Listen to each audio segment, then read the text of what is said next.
So hey everyone, today is actually 3rd of January 2024 और आज का लेट कोड का डेली प्रॉब्लम है number of lasers in a bank. Now अगर मैं प्रॉब्लम को ब्रीफ में एक्सप्लेन करूं, so it is actually given कि हमारे पास एक फ्लोर प्लान है ऑफ द बैंक का in the form of some M cross N 2D matrix, जिसमें उस मैट्रिक्स का नाम है बैंक, जिसमें हर एक ith रो में एक स्ट्रिंग है जिसमें या तो 0 होगा या तो 1 होगा. 0 रिप्रेजेंट्स एन एम्प्टी सेल और and 1 represent a cell with a security device. हमारा ऑब्जेक्टिव जो है वो फाइंड करना है total number of laser beams in the bank. ना ये लेज़र बीम्स क्या है? जो भी दो डिवाइसेस हैं, कोई भी दो डिवाइसेस के बीच में लेज़र बीम एग्जिस्ट करेगी अगर ये दोनों कंडीशंस मीट होती हैं. पहली कंडीशन है कि वो दोनों ही डिवाइसेस जो होने चाहिए, both of the devices should be located on two different rows R1 and R2 such that R1 is less than R2. मतलब इन शॉर्ट, दोनों डिवाइसेस अगर अलग रो में होंगे तो उनके बीच में लेजर एग्जिस्ट करेगा. अगर सेम रो में है दोनों डिवाइसेस तो उनके बीच में लेजर्स एग्जिस्ट नहीं करेंगे. लाइक लेजर बीम एग्जिस्ट नहीं हो, लाइक लेजर बीम एग्जिस्ट, या it won't exist between them. Now the second condition states that अगर मान लो किसी भी रो पर कोई भी डिवाइस नहीं है, let that row be ith row. For each row I, where I is actually between R1 and R2 and there are no security device in the ith row, तब भी काम चल जाएगा. उस रो में भी हो सकता है और लेजर एग्जिस्ट करे, but that will be because of R1 and R2. Let me explain it. Now मान लो ये फर्स्ट रो है, this is the second row, this is the third row and this is the fourth row. Okay, यहाँ पे हमें input string दी के रखी है. लाइक इनपुट हमें यहाँ पे दिया हुआ है वेक्टर ऑफ स्ट्रिंग्स का, जहाँ पे 0 रिप्रेजेंट करता है कि ये सेल जो है पूरा एम्प्टी है और 1 रिप्रेजेंट करता है कि इस सेल पे ये डिवाइस है. Okay, cool. नाउ हमारा ऑब्जेक्टिव क्या है? लेजर्स को देखना है ना. किन्हीं भी दो डिवाइसेस जो कि सेम रो पर है उनके बीच में कभी भी लेजर एग्जिस्ट नहीं करेगा. Laser beam will exist between any two devices that are on the different row. तो जैसे कि ये डिवाइस जो है ये फर्स्ट रो में है और ये डिवाइस जो है ये थर्ड रो में है, तो इन दोनों के बीच में एक लेजर बीम एग्जिस्ट कर रही है ना, एक लेजर बीम एग्जिस्ट कर रही है. Similarly this device is actually on the first row and this device is actually on the third row, तो इन दोनों के बीच में भी एग्जिस्ट करेगी. सिमिलरली ऐसे सारे हम लोग यहाँ पे क्या कर रहे हैं, हम लोग पेयर्स बना रहे हैं. दैट इज कि हम ऐसे लाइक इमेजिन कर सकते हैं ये जो डिवाइस है सिक्योरिटी डिवाइस, इसके और इसके बीच में एक लेजर बीम एग्जिस्ट करेगी. सिमिलरली इसके और इसके बीच में भी एक लेजर बीम एग्जिस्ट करेगी क्योंकि both are actually on the different rows. Now if I will be picking this one, इसके और इसके बीच में भी एक एग्जिस्ट करेगी, इसके और इसके बीच में भी एक एग्जिस्ट करेगी. सिमिलरली अगर मैं ये वाला डिवाइस चूज करूं तो इसके और इसके बीच में भी एग्जिस्ट करेगी और इसके बीच में भी एग्जिस्ट करेगी.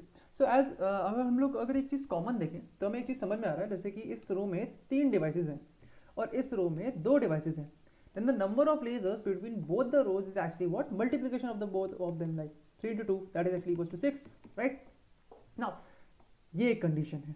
अच्छा, हमें ऊपर हमने 2 कंडीशंस देखी और उसके हिसाब से और ये चार्ट के हिसाब से भी हमको लाइक थोड़ा सा समझ में आ रहा है इस डायग्राम के हिसाब से कि ऐसा नहीं हो सकता. लाइक अगर मान लीजिए फर्स्ट रो है, फर्स्ट रो में कुछ डिवाइसेस हैं और यहाँ फोर्थ रो में भी डिवाइसेस हैं, तो ऐसा नहीं है कि फर्स्ट रो का डिवाइस डायरेक्टली फोर्थ रो से लिंक्ड हो सकता है. नहीं, it can only link with the row जो कि इसके जस्ट बाद होगी जहां पे डिवाइसेस प्रेजेंट होंगे. ठीक है, ये क्रॉस नहीं कर सकती. नाउ अब हम देखें एक और चीज, तो याद है थर्ड रो जो है वो फर्स्ट रो के डिवाइसेस के साथ पेयर कर रही है क्योंकि बीच में second row is actually an empty row. Third row के बाद जो अगली रो है फोर्थ रो, उसमें भी एक डिवाइस प्रेजेंट है. तो ये जो थर्ड रो के जो डिवाइसेस होंगे वो इससे भी पेयर हो सकते हैं. तो ये इससे पेयर हो सकता है and this device can also pair with this. तो इन दोनों like third and fourth row के बीच में जो नंबर ऑफ लेजर्स हैं is actually equals to what? Is 2 into 1, where 2 is actually the number of devices on the third row and 1 is actually the number of devices on the fourth row. ये आ जाएगा 2. ठीक है, total number of laser beams in this whole plan is actually what? 4 plus 2, that is 8. So ये हमें like पहला example तो समझ में आ गया. अगर हम सेकंड एग्जांपल देखें तो हमें पता चलता है कि केवल एक ही रो है जहाँ पे डिवाइसेस हैं. बट लेज़र बीम एग्जिस्ट होने के लिए एक से ज़्यादा रो में डिवाइसेस एग्जिस्ट होने चाहिए, अगर नहीं होगा तो ये किसके साथ पेयर होगा, है ना, किसके साथ पेयर होगा ये हमको नहीं पता, तो obviously there will be zero laser beam in this case. अगर मैं कहूँ एक ऐसा केस है जहाँ पे सारी रो में 0 0 0 है, there is actually no security device on any row, in that case also our answer will be what, 0, our answer will be 0। तो हमें एक चीज़ तो समझ में आ रही है ऊपर वाला एग्जांपल देख के कि हमें केवल वही रो कंसिडर करनी है जो कि जिनमें एक ना एक डिवाइसेस तो हो, एक ना एक सिक्योरिटी डिवाइस तो हो, क्योंकि हमने इस वाली रो को टोटल इग्नोर करा है, ठीक है, टोटल इग्नोर करा है। जिस रो में डिवाइस है हम केवल उसी को कंसिडर कर रहे हैं, जैसे कि इस वाली रो में 3 डिवाइसेस थे, हमने उसको कंसिडर किया है। देन इसकी जस्ट एक नेक्स्ट नॉन एम्प्टी रो जिसमें 2 डिवाइसेस है, हमने इसको ले लिया और इन दोनों को मल्टीप्लाई करके अपना आंसर निकाल लिया। सिमिलरली ये एक रो है जिसमें एक डिवाइस है, फिर हमने इसको लिया मल्टीप्लाई करके अपना आंसर निकाल लिया, ठीक है। तो अगर इसका मैं इम्प्लीमेंटेशन देखूँ जैसे मैंने किया है, this is actually how I implemented it.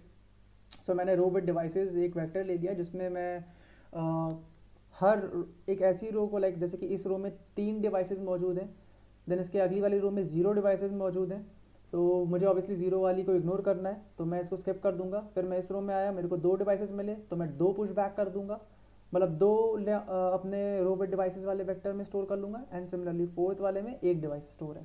So how it actually working is कि पहले तो मैं फर्स्ट रो पे गया, फर्स्ट रो पे मैंने काउंट किया कितने नंबर ऑफ वंस हैं, जैसे कि एक 1 यहाँ होगा, एक 1 यहाँ होगा, एक 1 यहाँ होगा, तो टोटल 3 1 दे रहा है, ठीक है।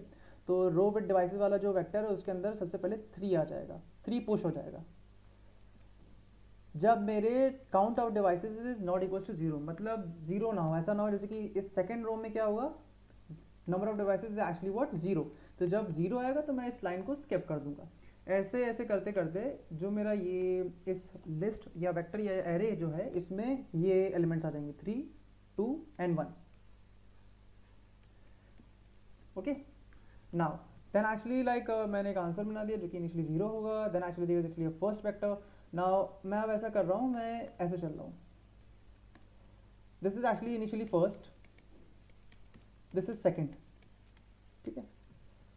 इन दोनों को मैं मल्टीप्लाई करूंगा, जो चीज़ आंसर में जो रिजल्ट आएगा उसको मैं आंसर में स्टोर कर लूंगा, answer plus equals to product of these two, okay.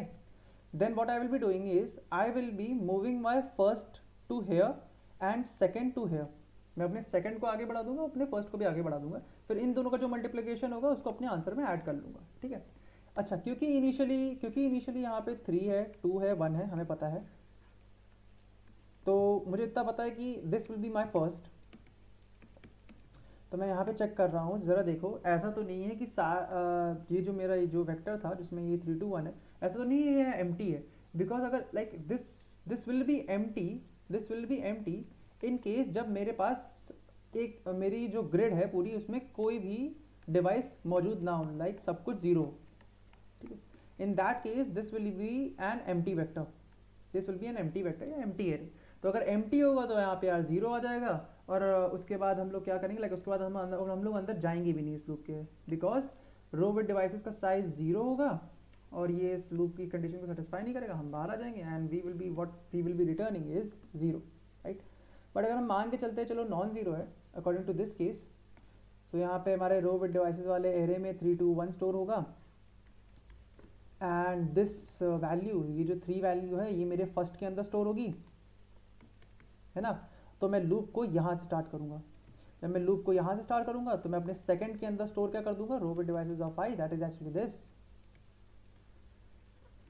Then answer वाले में मैं answer is equals to what, that is like first into second, ये ऐड कर दूंगा, तो आंसर इनिशियली 0 था, 0 से कट के क्या हो जाएगा 3 into 2 that is 6, okay. In the second step I am just, मैं एक स्टेप फॉरवर्ड कर रहा हूँ, मैं फर्स्ट को क्या कर रहा हूँ, मैं फर्स्ट को आगे बढ़ा रहा हूँ, मैंने फर्स्ट को आगे बढ़ा दिया और मैं अपने फर्स्ट को यहाँ पे ले आया, और this is actually my first, right. अब जब लूप फिर से आगे जाएगा अगले स्टेप पे, तो मेरा सेकंड अपडेट होके यहाँ पे आ जाएगा अगेन। अब ये जो वैल्यू है आंसर में मेरे प्लस हो जाएगी first into second, that will be what 6 + 2 × 1, that is actually 8, तो आंसर में मेरा 8 आ जाएगा। एंड क्योंकि मेरे रो विद डिवाइसेस की जो लेंथ है वो कितनी है 3 है, एंड मतलब ये लूप जो चलेगा वो सेकंड तक ही चलेगा, जैसे फिर लूप ब्रेक होगा हम अपना आंसर रिटर्न कर देंगे, and that's it. Let's see if it works fine.